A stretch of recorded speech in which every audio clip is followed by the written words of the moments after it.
Commémorer un génocide n'est pas ouvrir un procès, c'est évoquer la souffrance et la peine de ceux qui ont survécu et de leurs enfants. C'est reconnaître une tragédie qui, par son ampleur, a frappé l'humanité tout entière.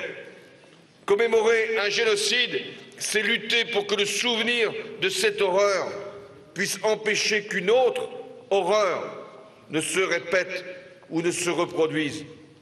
Voilà pourquoi célébrer le centenaire du génocide arménien était pour la France un devoir, pour rappeler l'ampleur des victimes, pour saluer la dignité des vivants et surtout pour transmettre l'histoire de cette tragédie aux nouvelles générations. Être aujourd'hui à Erevan, c'est également contribuer à l'apaisement, à la réconciliation et au dépassement. Car la mémoire ne doit pas être utilisée pour diviser, mais pour unir.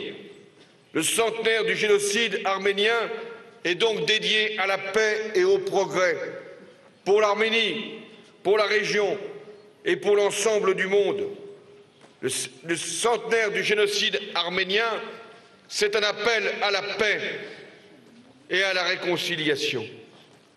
Il y a en Turquie des mots importants qui ont déjà été prononcés. Mais d'autres sont encore attendus pour que le partage du chagrin puisse devenir le partage d'un destin. Je souhaite que la frontière entre la Turquie et l'Arménie puisse se rouvrir prochainement pour que ces deux peuples si proches ne soient plus deux voisins lointains, ainsi que le constatait avec amertume l'intellectuel turc assassiné Hrant Dink. Je pense aussi à la question du Haut-Karabakh qui continue à semer la mort aujourd'hui. Et je vous confirme que la France fera tout avec ses partenaires pour aider à la recherche d'une solution pacifique et durable. Voilà le message d'Erevan. La paix, oui, toujours la paix pour la mémoire des victimes, la paix pour la sérénité des vivants, la paix pour la région, la paix pour le Moyen-Orient. Reconnaître, je dis bien reconnaître le génocide arménien, commémorer son centenaire, c'est un acte de paix.